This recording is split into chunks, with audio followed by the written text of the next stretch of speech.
Vukovar je ta ključna tačka koju treba probiti, koju treba osvojiti i onda jednostavno Ustašama ništa drugo ne preostaje.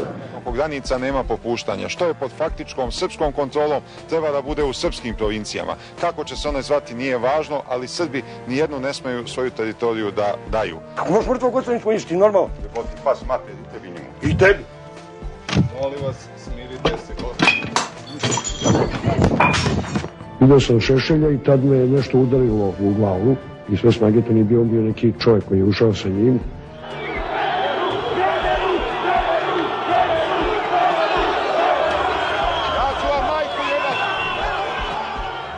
Ako dođe do bombardovanja od strane NATO pakta, ako dođe do američke agresije, mi Srbi ćemo prilično stradati, ali Albanaca na Kosovu neće biti.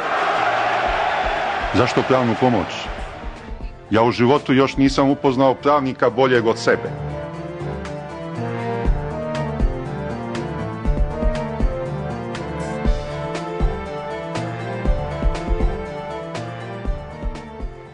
Oličava suštinu politike 90-ih. Nasilje, suravost, demagogiju, manipulaciju. Inteligentan, obrazovan, nenadmašan u polemici, upečatljiv u porukama, nepredvidiv u odlukama. Okolnosti su ga stvorile i on ih je koristio. 10 godina je imao neprekidni politički uspon. Od disidenta koji je crtao granice Velike Srbije do političara bez koga nije mogla da se pravi vlast u Beogradu. Omiljeni opozicionar Slobodana Miloševića, četnički vojvoda koji je vređao crkvu, monarhista koji je ponižavao prestolonaslednika, saradnik službe bezbednosti za vreme ratova, šahovski partner zemunskih mafijaša. Izgovarao je sve ono što Milošević nije smeo, obračunavao se sa ljudima koji su mu najviše pomogli, napadao je one koji nisu mogli da mu uzvrate. Skupo je plaćao svoja uverenja.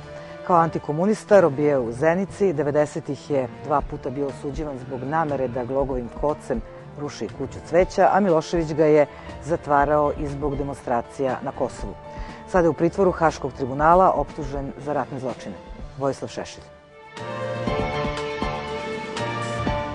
U jednoj od njegovih biografija piše da je sa 17 godina primljen u Savez komunista zbog izuzetnog zalaganja na radnoj akciji posle zemljotresa u Banja Luci. Pravni fakultet u Sarajevu završio je za 2,5 godine i doktorirao na temi politička suština militarizma i fašizma i tako postao najmlađi doktor nauka u tadašnjoj Jugoslaviji. Kao asistent na političkim naukama u Sarajevu zamerio se tada vodećim komunistima u Bosni i Hercegovini Hamdi Pozdercu i Branku Mikuliću jer je tvrdio da je doktorska teza njihovog štićenika Branka Miljuša plagijat. 9. jula 1984. osuđen je na 8 godina zatvora zbog, kako je navedeno u presudi, delovanja sa anarholiberalističkih i nacionalističkih pozicija. Korišćeni su iskazi svedoka o privatnim razgovorima i neobjavljeni tekst intervjua pod naslovom Šta da se radi. Tokom vremena kazna mu je smanjena, odležao je u Zenici 22 meseca, od toga pola godine u samici. Nažalost, skupo je platio. On je doista bio mučenik u zatvoru i bio je mučen. Nije to bio sam običan zatvor, ni obična samica, nego su bile i tuče.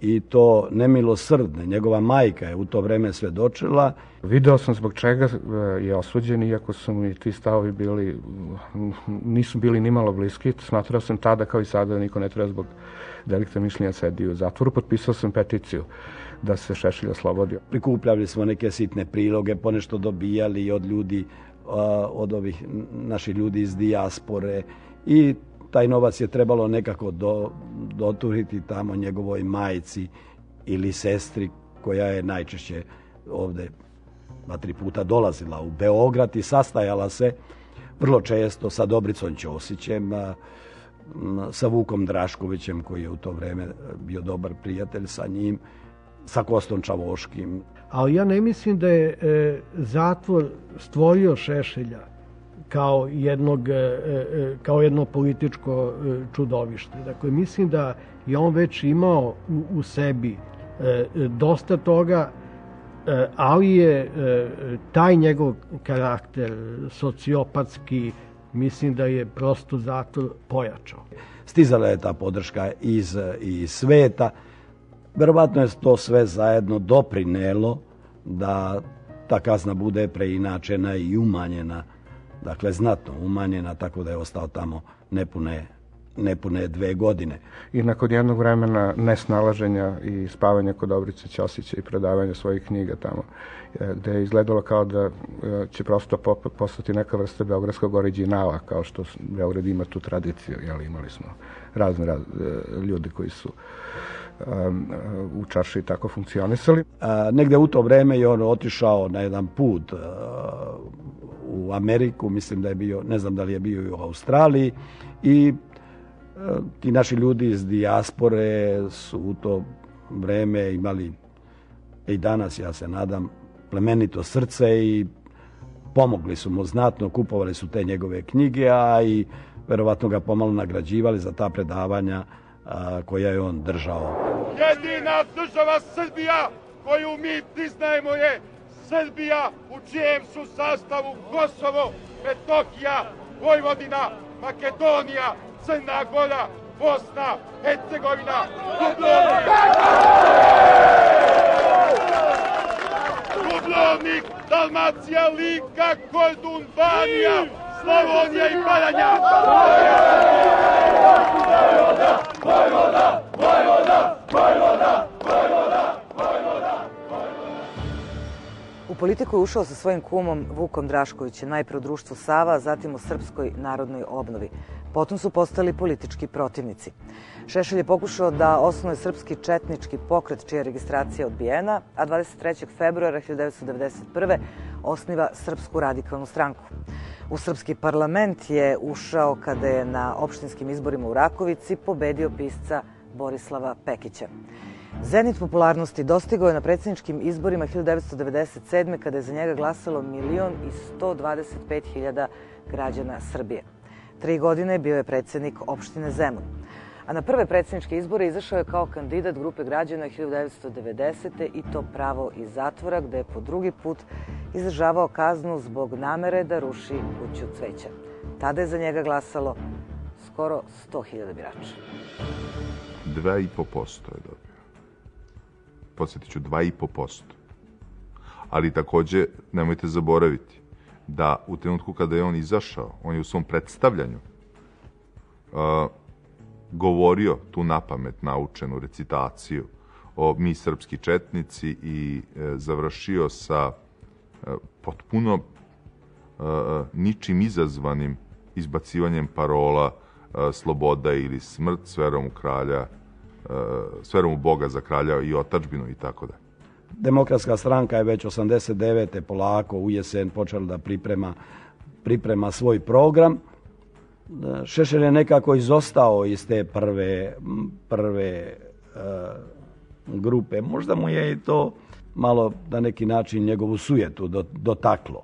I naravno da je dobio te glasove, zato što niko drugi nije u tom trenutku bio spreman da izgovori nešto što je satanizovano 40 godina. I upravo zbog toga me uopšte ne zbunjuje ta stvar, nego brzina kojom je on sve to ostavio i preskočio kod Miloševića u njegovu ergelu zlikovaca.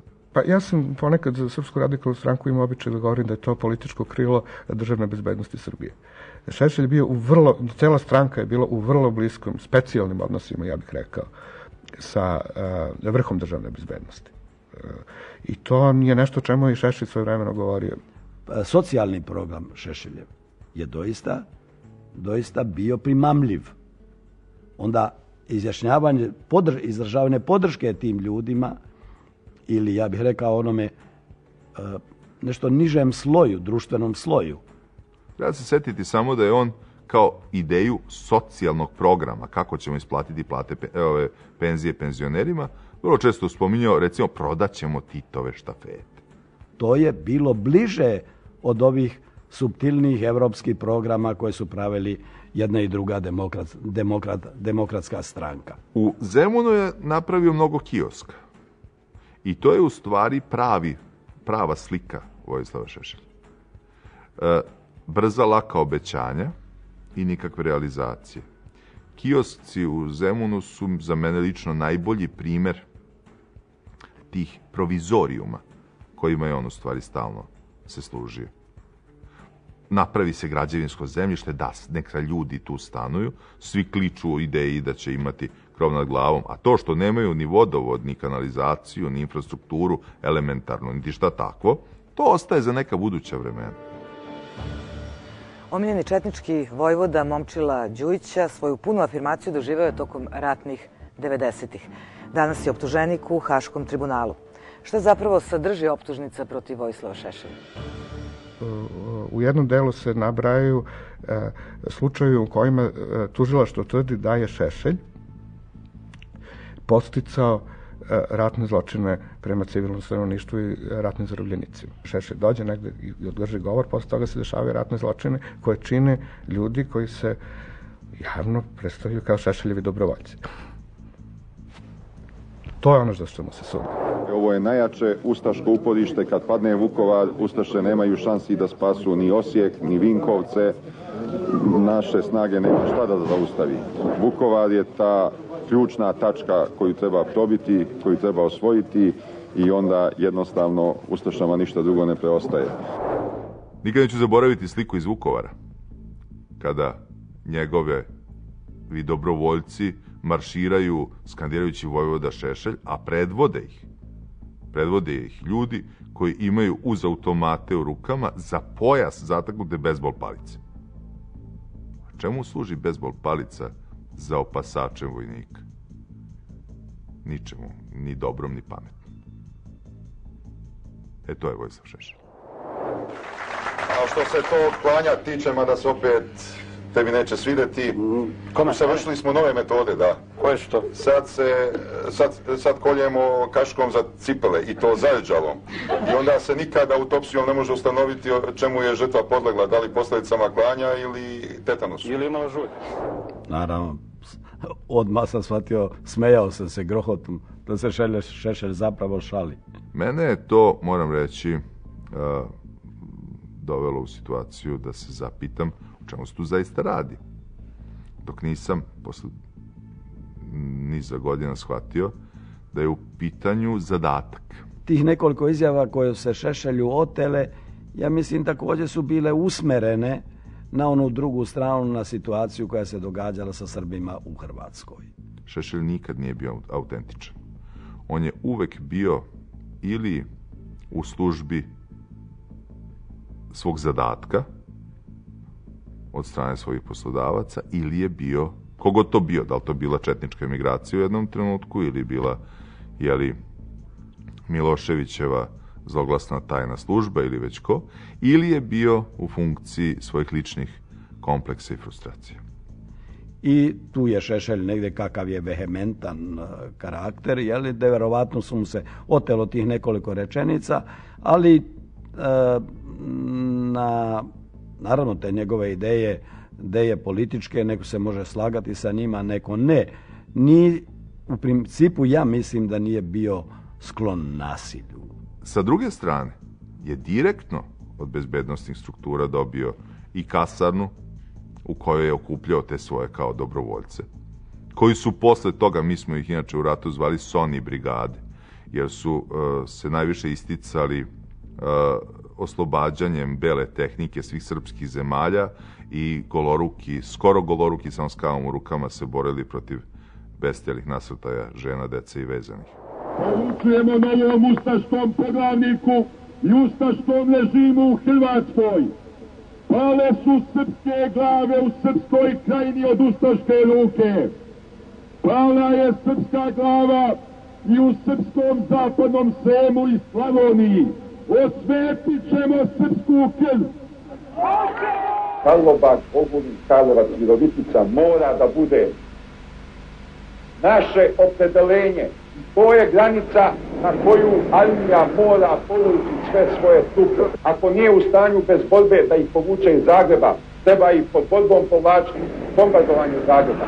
Ako su joj trupe ugrožene, ona ima pravo da upotrebi napalm, bombe i sve drugo što ima na svojim lagerima. Hteli su rat, imaju rat.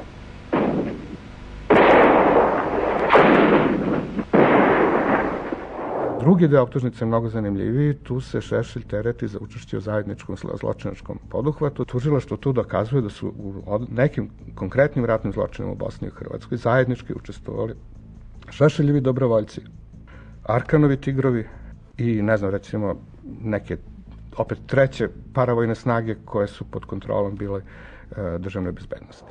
Oko granica nema popuštanja. Što je pod faktičkom srpskom kontrolom treba da bude u srpskim provincijama. Kako će se one zvati nije važno, ali Srbi nijednu ne smeju svoju teritoriju da daju. Zapad preti bombardovanjem. Bombardovanje je veoma teško iskušenje, veoma opasna stvar. Ali nema te države na svetu kojoj će neko zapretiti bombardovanjem, pa je tako uplašti da sama donese odluku o sopstvenom ukidanju. A to se upravo traži od Republike Srpske. Ja mislim da samo lud čovek može da zagovara rat. Ja mislim da Šešelj nikad nije bio takav čovek i nikad nije bio za rat, osim, naravno, ako čovek već mora da se brani. Ako morate da branite svoju kuću, onda je to rat. Ako ne budete vi pucali, puca onaj drugi na vas.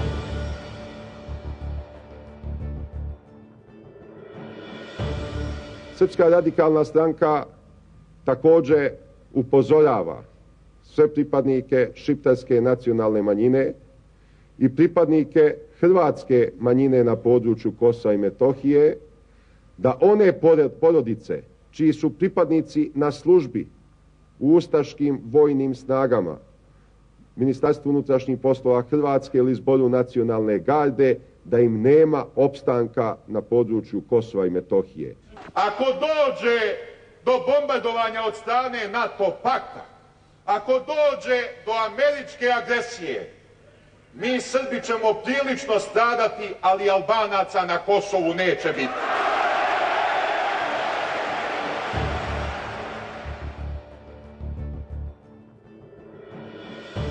Nikada nije ustanovljeno ko je dodavao adrese onih koji su bili proterivani iz kuća bombama u 27 sela, recimo samo u Sremu.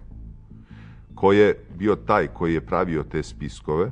Isterivanje članova porodice Barbalić iz Zemuna, između ostalog.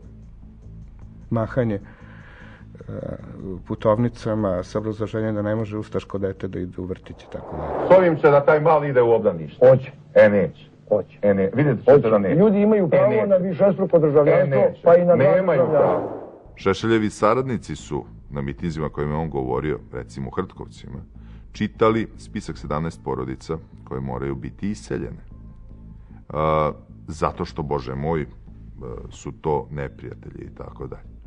Nikada niko nije za to odgovarao, upravo zato što se nikad nije išlo komandnom linijom. Od koga je Šešelj, doktor Vojislav, dobio te podatke? On je čovjek također koji je odlično ume da koristi nasilje u političke svrhe i on ga je radio. Ponekad za Miloševićev račun, ali ja mislim da on zaista iskreno i uživa u tome. Milošević ga je nazivao omiljenim opozicionarom, Šešelj njega tiraninom sa Dedinja. Ali je 1992. i 1993. godine podržavao manjinsku vladu socijaliste. 1996. Šešelj je najavljivao da će svedočiti u Haškom tribunalu odbranu Radovana Karadžića, jer je, kako je rekao, vojskom u Bosni i Hrvatskoj komandovao isključivo Slobodan Milošević. Optuživao ga je za izdaju zbog prihvatanja Vance-Owenovog plana i Dejtonskog sporazuma, ali mu to nije smetalo da krajem 90-ih bude potpredsjednik vlade Mirka Marjanović. Postoji jedna priča dosta zasnovana o nekakvom dogovoru, pokušaju da se napravi da se proglasi Velika Srbija, da se spoje 3 skupštine Republike Srpske Krajine, Republike Srpske i Republike Srbije, znači da se održi zajednička sednica, da se ujedine sve proglasi ujedinjenje svih srpskih zemalja i da se Milošević na neki način gurne u stranu, jer bi u takvoj skupštini većinu imali radikali i Srpska demokratska stranka, čiji je Karadžić bio predsjednik. Formalno nije bio u dobrim odnosima sa režimom, stalno je bio neka opozicija. Čak je u jednom trenutku i rekao da bi on verovatno bio najružniji političar u Srbiji da nema Mire Markovića. Tada je pohapšeno po raznim linijama krivičnim, uglavnom ilegalno posjedovanje oružja, učešće u oružanim pljačkama i tako dalje, nekih 100 aktivista radikalne stranke, sve u roku od 48 sati. I onda počinju problemi i javne svađe između Miloševića i Šešelja. Pre svega Šešelj počinje napada Miloševića onako baš žestoko, ali sve to traje 1 godinu dana i posle toga se oni ponovo približavaju i mislim da su oni čak do kraja života ostali, imali vrlo prijateljske simpatije jedan za drugom. Braćo Srbi i sestre Srpkinje, Srbijom vlada ludak, psihopata, čovek sa izraženim samoubilačkim sindromom, Slobodan Milošević, čiji je otac izvršio samoubistvo, čija je majka izvršila samoubistvo, čiji je ujak general izvršio samoubistvo. Žao bi nama bilo tog čoveka da on nije šef države, ali on na toj funkciji vodi celu zemlju u samoubistvo, celu državu u propast. Zbog toga je opasan, zbog toga ga moramo sklanjati, zbog toga ga moramo psihijatrima okružiti za njegovo dobro.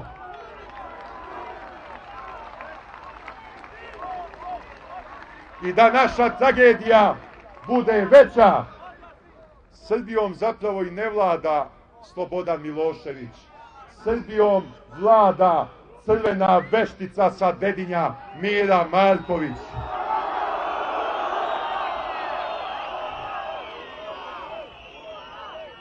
Još luđa od Slobodana Miloševića, ali opasnija i kao ličnost jača od njega.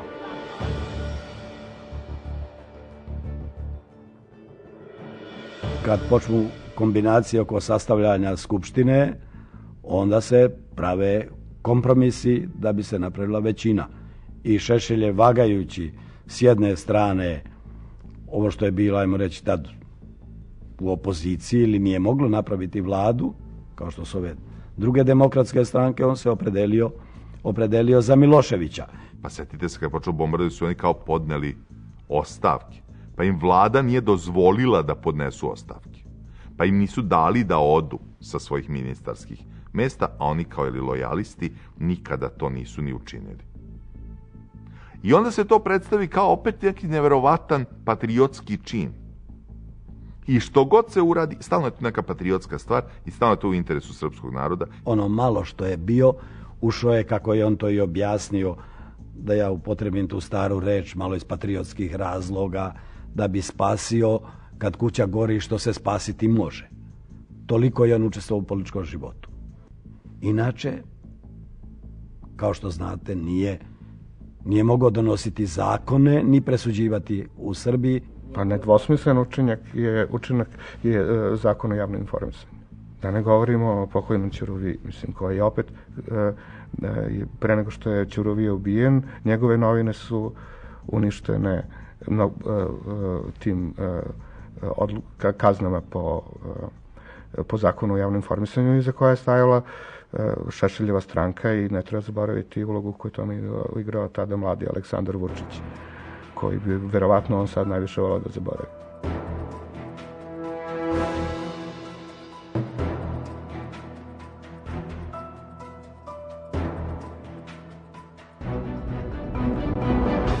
To što je Šešelj ostao moćan posle 5. oktobra, rezultat dve okolnosti. Prva je, znači, da je dobio direktnu političku podršku od Miloševića, glasajte za Šešelja. Ne za SPS, nego za Šešelja. Na ovim izborima važna je podrška Slobodana Miloševića.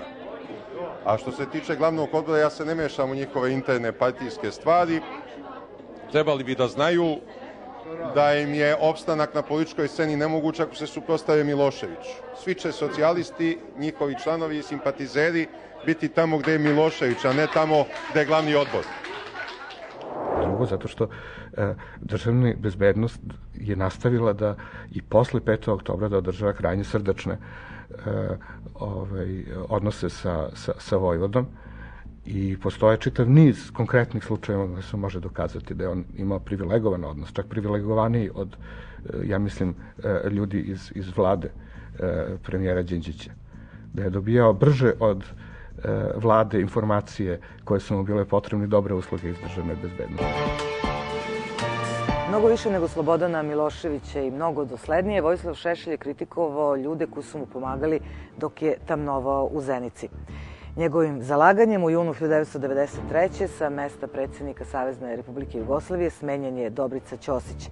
Žestoko je vređao svog kuma Vuka Draškovića, a Dragoljuba Mićunovića optuživao da je jahao popa. Glavni poligon za verbalno i fizičko nasilje bila mu je Skupština Srbije. Izričem vam opomenu, govorili ste iako vam nisam dao reč. Izvolite se.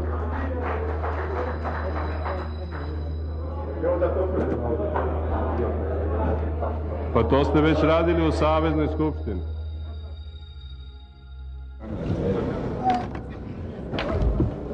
A kako ćemo da prekinemo? Nema nož u parlamentu. Ne, gospodine poslanče, ne, to je sila već, ne to, ne uništavati. Sad više nema što. Ne diraj ga, Bek! Ne diraj ga! Ne diraj ga! Ne diraj ga! Nemoj da se neće da ga! Pa nemoj! Pita ga komunističke, imam komunizma! Šta je? Šta je? Onda si volio čovjeka! To je ona voda u skupštine, to je ono navodno mahanje pištoljem, pa i sve ostalo, sve je to neka vrsta marketinga i tako je treba i razumeti. Nema tu zadršku, nema samo kontrolu, ali s druge strane, pošto mu je to donosilo korist, pošto je to na neki način delovalo kao nagrada, to ponašanje se kod njega učvrstilo i postalo jedan stil njegovog ponašanja. Ovi izdajnici, otpadnici, Drašković, Đinđić i Koštunica u prošlu subotu kukaju što su ih Amerikanci ostavili na cedilu. Sva štampa u subotu je bila prepuna njihovih jadikovki, posebno Sorosovska naša borba. Pa šta su drugo očekivali? 5 godina Drašković, Đinđić i Koštunica služe Amerikancima protiv srpskog naroda. Posle 10 godina sankcija, blokada, ratova i bombardovanja 2000. godine Srbiju je zadesila najveća istorijska tragedija, kosmička kataklizma. Nestrpljiva, umorna, ta široka reka Srbija, velika kao Dunav, moćna kao Volga, uskomešala se, zatalasala, uzburkala i sa svoga dna podigla najsmrdljiviji mulj, ološ, šljam na površinu. I taj smrdljivi mulj, šljam i ološ preuzeo je vlast u Srbiji. Izvanredno dobro manipuliše rečima, on je sjajan govornik, ali taj njegov govor je prosto onaj udžbenički primjer govora mržnje. Naljutit će se ovo što ću reći, ali nije odveć tolerantan čovjek. On svesno ide na to da diskredituje svog protivnika, da ga etiketira, da ga uvredi, on se ne libi da opsuje. Onaj princip ko nije sa mnom, taj je protiv mene, moglo bi se uglavnom reći da je Šešelj tome ostao prilično dosledan. Pa pogledajte Vojislava Koštunicu, mlitav, meka, nesposoban. Čovjek koji ne zna da se nasmeje, koji ne zna da podvikne, nijednu ljudsku emociju ne može da pokaže osim mržnje. Koštunica pre podne mrzi sebe, posle podne celi svet. Milo Đukanović je ustaša, izdajnik srpskog naroda. Milo Đukanović će morati da ide u zatvor. Sastaje se sa najgorim srpskim neprijateljima. Stipom Mesićem, Vaclavom Havelom i Milanom Kučanom.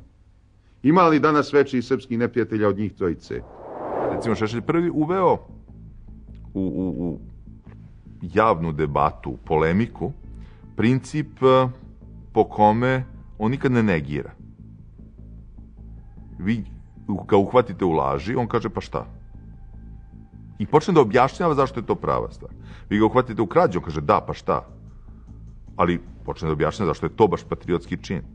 On je čovjek koji lako dohvata pero, već je objavio preko 100 knjiga, brzo misli, brzo piše, može biti da se neki put i sam kajao što mu je iz pera, da ne kažem iz glave ili iz usta izletelo nešto što je izletelo, ali teško, on nikada nije povukao korak nazad.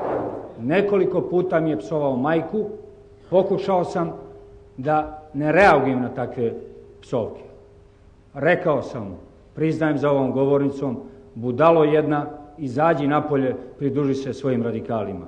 Na to je on, izlazeći iz klupe, rekao, izađi u hodnik. Ne bi mi bio ni prvi, ni posljednji balija koga sam zaklao. Ja se izvinjam, gospodine predsjedniče, opomenite gospodina Šešelja koji mi je rekao da mogu da mu pušim. Sram vas bilo.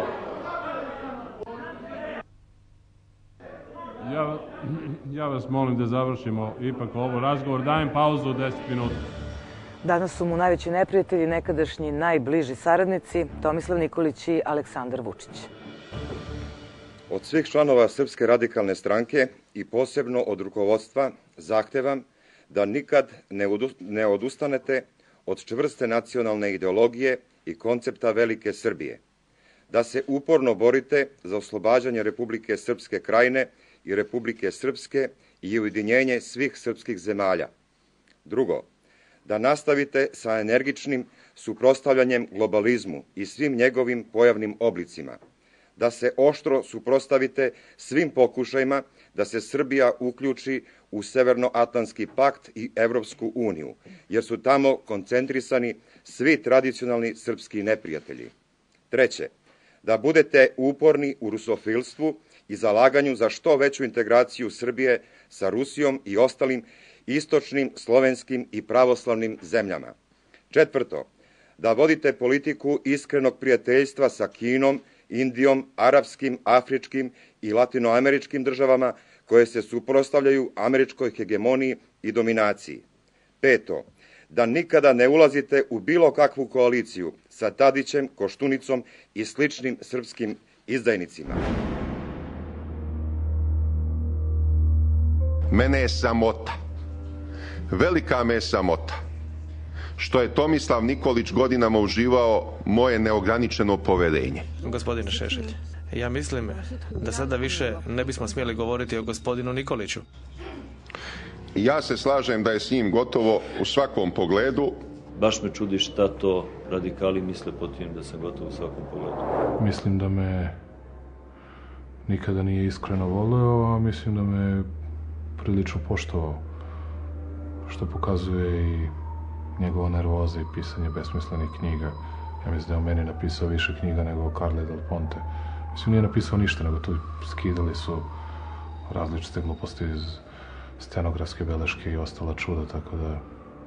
Ali mislio je da će time da me uvredi. Pa i to pokazuje šta je ostalo u njegovoj glavi.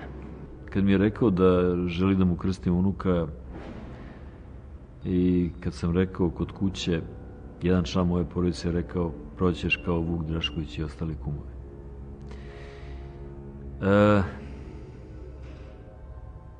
Ne znam šta da vam kažem, ja sam teško to preboleo. Početkom 90-ih je sastavljao spiskove novinara koji su po njegovom mišljenju bili izdajnici, a kao potpredsjednik vlade Srbije pretio je nevladinim medijima. Vadio je pištolj na studente i taksiste i bio surov i nasilan prema svakome komu se suprotstavio. Ne bih ja to definisao kao pitanje odnosa prema protivnicima, nego kao prema ljudima uopšte. Njega ljudi ne interesuju. Njega interesuje njegova mržnja i alati kojima će se odnositi prema njoj i prinositi joj žrtve. Ali njega ljudi ne interesuju. Ume da bude krajnje ciničan i da pokaže potpuni nedostatak empatije i saosjećanja prema žrtvi. I upravo zbog toga hladnokrvnost sa kojom je on govorio o ljudskim životima, ljudskim sudbinama, to podsmevanje ljudskoj patnji, recimo, njegovi telefonitelji pretuku advokata Nikolu Barovića zato što je ovaj vrlo demonstrativno se branio od Šešeljeve insinuacije da mu je otac ustaša. Poznati su bili kao ustaški nacionalisti. I ne bi ja sahrani moga oca. Gospodine Šešelj, da li možemo da... To su činjenice, gospodine Barović. Čekaj, pričamo o stanu. To su činjenice. Da li možemo... Od koga batine? Od mene. Od koga batine? Ne, pa vi ga smirite. Je to ustaški metod? Otac mi je mrtav. Je to neki ustaški metod? Ja bih molio samo da ne budete na ličnoj osnovi. Ustaški neki metod. Otac mi je mrtav. Gospodine Šešelj, tebi je žena kurva, pa šta? Pa dobro, ja zaista... Meni je otac mrtav, ubila ga je UDBA i šta hoćeš sada? Ja bi za sada molio... UDBA ga ubila. Gospodine Šešelj, gospodine Barović... Zbog toga što je branio takve kao što si ti.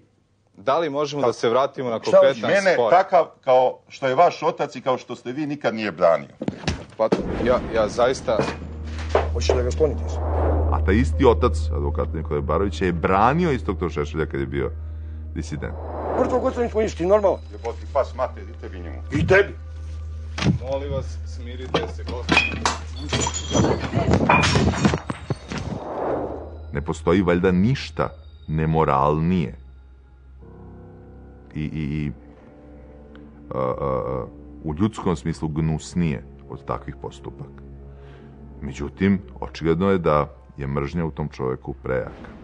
Vidio sam Šešelja i tad me nešto udarilo u glavu i sve snage to nije bio, on bio neki čovjek koji je ušao sa njim i to je bila noga, to sam onako primetio i dok sam ja pokušavao da ustanem sa sedom me još 2 ili 3 puta, više ne mogu se setim, udario pesnicama i onda mu je Šešelj rekao, pa će biti dosta, možemo da idemo. U samoodbrani sam ga jednom onako odalamio, ne suviše jako, međutim našla se slučajno neka kora od banane na podu, on se okliznuo tu koru i smandrljao ni stepenice. Uživa u tome da pravi incidente, da se ponaša nasilno i za te slike u stvari i krije se čovjek koji zaista ima tu sklonost ka nasilju. Srpska radikalna stranka je ustanovila uz pomoć svojih članova koji rade u radiju i televiziji, rekao je Šešelj, da štrajk na drugom programu Radio Beograda predvode, kako je kazao, dokazani izdanici srpskog naroda ili ljudi drugih nacionalnosti koji inače čine sve da podriju unutrašnje prilike u Srbiji. Na čelu tih buntovnika je Maja Vlahović, ćerka poznatog srbomrzca, komentatora Zagrebačkog vjesnika. Ne znamo šta ona još traži u Srbiji. Zatim tu je Ana Kotevska, pro-bugaraški raspoložena novinarka. Đorđe Malovrazić je svojevremeno kao izvršni sekretar Centralnog komiteta Saveza komunista Srbije za informisanje bio poznat kao veliki staljinista, ždanovista, kao čovjek rigidnih, dogmatskih, komunističkih shvatanja. Zatim tu je Rade Radovanović, novinar prvog programa Radio Beograda, jedan od voditelja one slavne terazijske česme. Zatim tu je Rade Veljanovski, smenjeni glavni urednik prvog programa, inače pripadnik organizacije VMRO. Tu je Nela Sert, Hrvatica, član HDZ-a.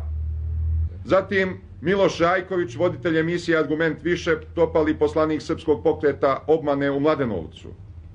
Tu je Aza Nuhefendić, spoljno-politički komentator koja je usto i na stranom platnom spisku, honorarni je dopisnik austrijske televizije.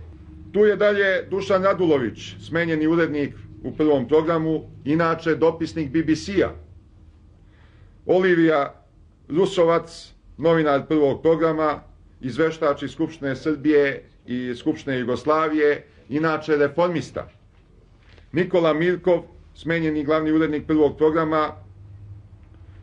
Svetlana Lukić, Ceca, Nebojša Spajić, Slobodan Stupar, svi aktivisti srpskog pokreta obmane. Svakodnevno u organizacijama ovog štrajka i njihovih javnih nastupa učestvuju Omer Karabek, Mihalj, ili Mihajlo kako se predstavlja, ko će mu znati kako mu je pravo ime, Kovač i Milica Lučić-Čavić. Mi smatramo da Ljiljana Bulatović ne može biti glavni urednik drugog programa, ali da ni jednom od ovih novinara koje smo pomenuli nema prostora za delovanje na radio-televiziji Beograd i da svi treba da budu otpušteni. I ko se sablje vata, može od sablje i da pogine, to treba svi da imate u vidu. Ne mislite valjda da ćemo mi dozvoliti da nas ubijate kao zečeve, a da ćemo mi vas da tetošimo ovde i uzgajamo u saksijama. Vodite računa na tome. Vas sa B92 i ostalih izdajničkih ekspozitura. Vi državnike ovde da ubijate kao zečeve, a da budete sigurni, varate se, suviše se varate. Sad više nema u rukavicama ništa. Ko radi za Amerikance, morat će da snosi posljedice. Kakve posljedice? Najgore moguće. Radite protiv svoje države. Plaćeni ste američkim parama da uništavate svoju državu. Vi ste izdajnici, vi ste najgori. Nema ništa gore od vas. Vi ste gori od bilo kakvih kriminalaca. Dakle, kada se nekako sve to spoji u jednu celinu, onda mi zaista vidimo da imamo osobu koja je nasilna, koja nema nikakve kočnice, nema kontrole, nema saosećanja i to zaista je najviše liči na jednu sociopatsku agresivnu ličnost.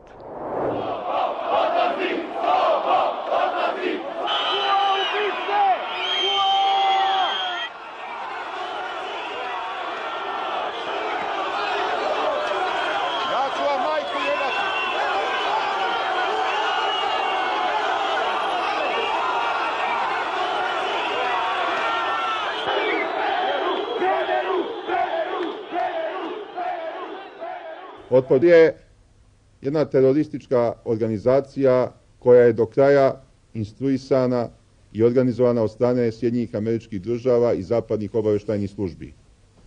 Otpor dobija ogroman novac od Amerikanaca i centrale otpora su u nekim ambasadama zemalja NATO pakta u Beogradu. Otpor je ilegalna organizacija i otpor mora doći pod udar zakona.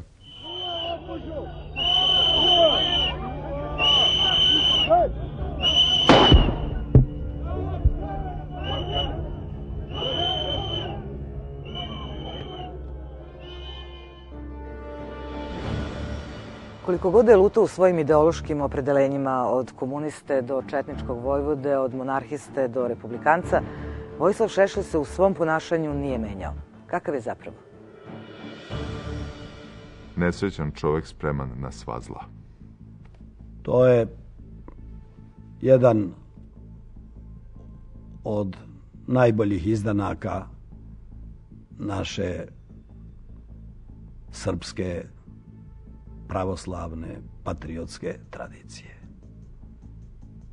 On i njegova porodica, to možete da povučete od našeg epa preko Gorskog vijenca do naših briljantnih stranica naše srpske istorije, kakva je bila Albanija, pa i onog otpora koji se u našem narodu javljao i u ovim posljednjim nesretnim ratovima do današnjeg dana.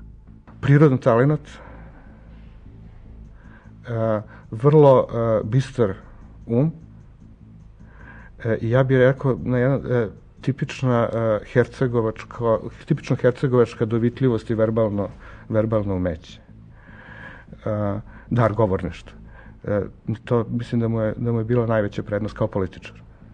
To što ima divnu porodicu i onu ženu Penelopu koja ga verno čeka 8 godina i gaji mu 3 sina, u snaju koja mu neguje 2 unuka, mislim da je to govori najbolje o Šešelju. To ne može čovek čiji je karakter klimav na bilo koji način. On drži se veoma uspravno, visoko podignuta glava, brada isturena, nos uperen ka nebu, ima jedan paradni hod, zatim jedan oštar pogled koji bi trebalo da smrvi protivnika. Ja ponekad u šali kažem, Bože, štete što se bavi tim čim se bavi, da se bavio pravnom naukom i ostao na fakultetu, mi bismo imali drugog Slobodana Jovanovića. A njegove usne su obično stisnute ili, opet, ako je prilika da se nasmeje, on se nasmeje glasno, grohotom, cinično. Samo da nije tu svoju lepu i pamet koju mi je Bog dao i on je ceo život dopunjavao u taj magacin, potrošio na te silne robije i na te muke koje je propatio, ali valjda i to ide u neki naš fundus nacionalni. I tim celokupnim svojim držanjem, načinom sedenja, gestikulacijom i tako dalje, on se pokazuje kao neko ko je nadmučan, ko je ohol i ko se osjeća superiornim u odnosu na svoje protivnike ili u odnosu na čitav ostali svet. Poslednjih 8 godina Vojislav Šešelj je optuženik u Haškom tribunalu. To je nova pozornica na kojoj ratuje i sa sudijama i sa političkim protivnicima, preti i međunarodnoj zajednici i svedocima optužbe, šalje poruke i svojim pristalicama i svojim neprijateljima. Sve je iznenadio kada je 23. februara 2003. sam dobrovoljno otišao u Haški pritvor.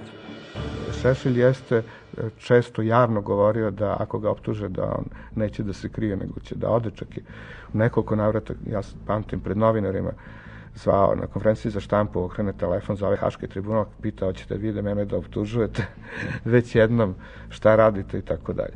On je znao naravno da je pod istragom i će biti kad tad optužen. Na neki način ta optužnica jeste pripremljena u Srbiji i to je jedna od naših sramnih stranica.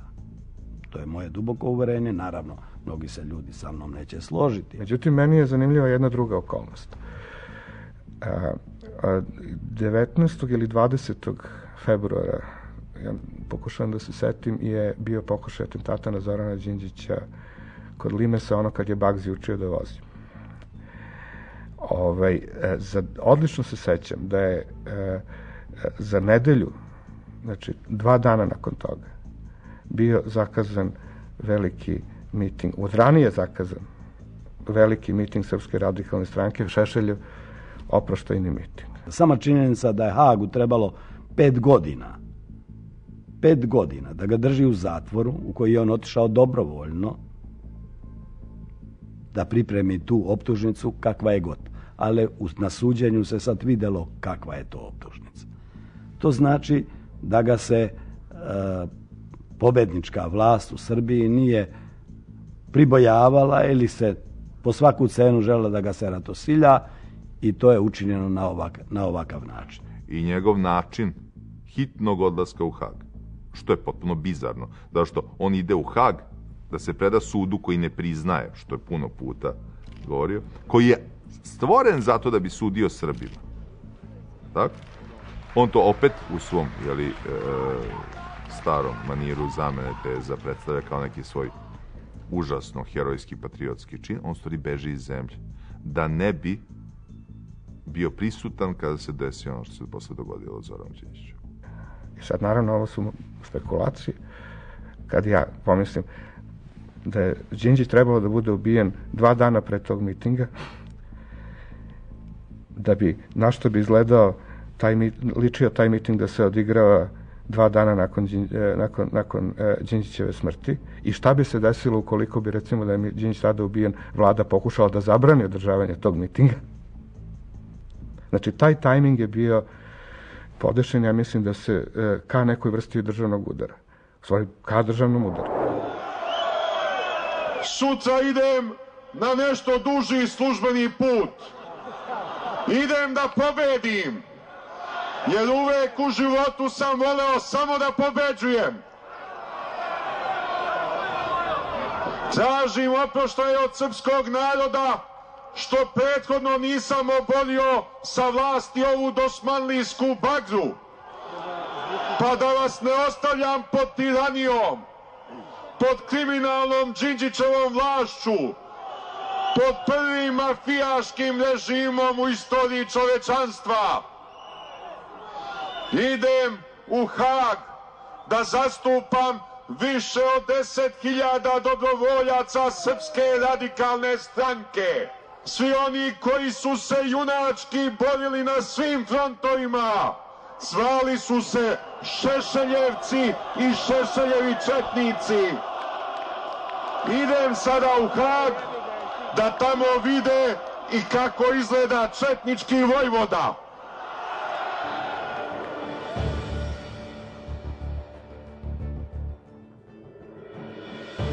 Nikad u životu nisam čuo za reč hotimično. Ne znam šta znači opći. Ne znam šta znači točka, a više puta sam čuo tu reč. Ne znam šta znači zapadni Srijem. Ja ću se izjasniti u roku od 30 dana ukoliko u međuvremenu mi tužilaštvo razjasni značenje ovih termina koji su meni nepoznati. Ja ostavljam rok tužilaštvu od mjesec dana da mi to objasni.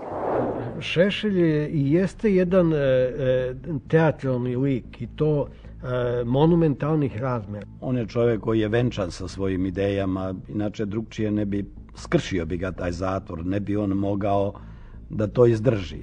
On će možda i da porazi taj Haški tribunal. Kad je neko harizmatska ličnost i kad on poveruje u to da je on polubog, on mora to i da pokaže, on mora to i da dokaže.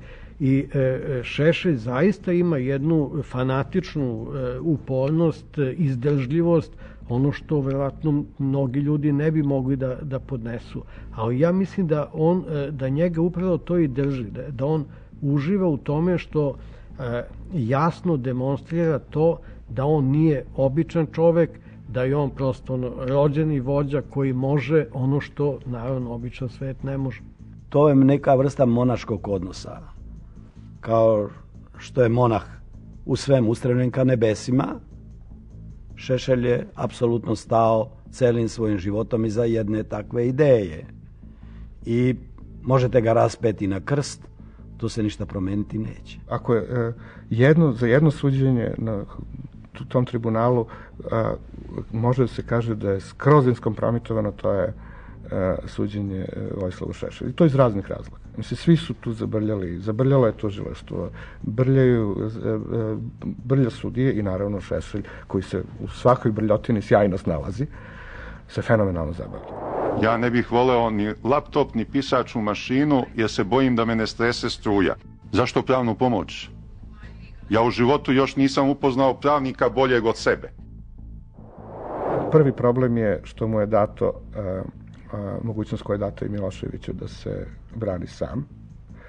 Time je stekao i privilegije istovremeno i branioca i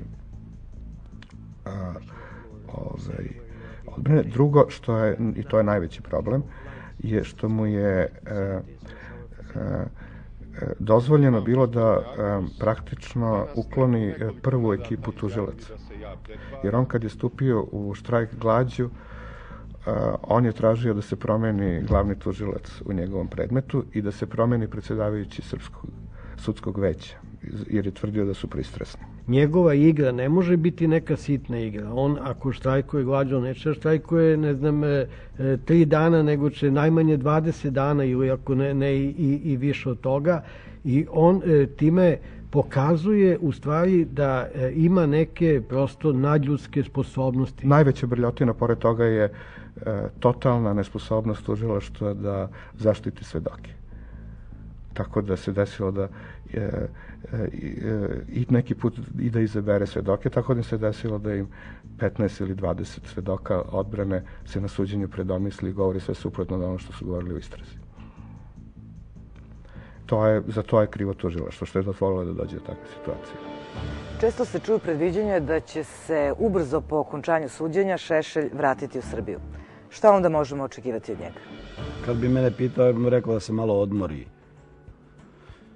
Sedi kući da se malo bavi decom i porodicom. On više nema iza sebe bezbednostne strukture na način kako ih je imao. Što ne znači da određeni delovi podivljalih frakcija bezbednostne službi neće gledati u Šešelju nekoga ko može da bude reprezent njihovih političkih interesa. Ako mu Bog da zdravlje, on će se odmah baciti u vodu. Kako će plivati? Malo kraul, malo butterfly, da ne bude samo leđno. Ne znam kako će to biti, ali koliko ga ja znam, on teško da će se predati, teško da će odustati od nekog nauma, čak i po cenu zdravlja. Mislim da će se to pretvoriti u jedan bespoštedni obračun sa Nikolićem i Vučićem i sa svima onima koje Šešelj misli da su ga izdali za vreme njegovog bivanja u Hagu. Mislim da će imati određenu prisutnost, ali to što će on uopšte biti u politici je samo posledica još uvek nespremnosti Srbije da se u suštinskom smislu te reči odvoji od kaljuge 90-ih. Ja mislim da će i pod uslovom da Šešelja sutra oslobode iz tribunala, njegov uticaj neće biti ni približen onom koji je imao nekad. Između ostalog zašto više ne može da računa na dobre usluge ljudi iz državne bezbednosti. Niti može da računa na onakvu blagonaklonost medija državnih koje je imao ranije. Osim što je izgubio svoje najvažnije saradnike Tomislava Nikolića i Aleksandra Vučića, Šešelj je izgubio i svog najvažnijeg saveznika, Slobodana Miloševića. Zahvaljujući njemu je jačao 90-ih. Bio je Miloševićeva batina za opoziciju, ali i opomena neodlučnim biračima ko može da dođe na vlast ukoliko ne glasaju za socijaliste. Na kraju i njegov kandidat za prvog čoveka države. Šešelj je u Hag otišao, kako kaže, da pobedi tribunal. U Srbiju će se vratiti sa verovanjem da će nastaviti da pobeđuje. Okolnosti su se, međutim, promenile i pitanje je hoće li uspeti da ih razume. Njegov povratak u zemlju, kad god da se desi, bit će nova šansa za pozicioniranje na političkoj sceni Srbije, ali i pokazatelj koliko smo se zaista odmakli od načina vođenja politike 90-ih. Bio ovo jedan od mogućih pogleda na ličnost i karijeru Vojislava Šešelja. Gledali ste Raspakivanje, ostanite uz RTS.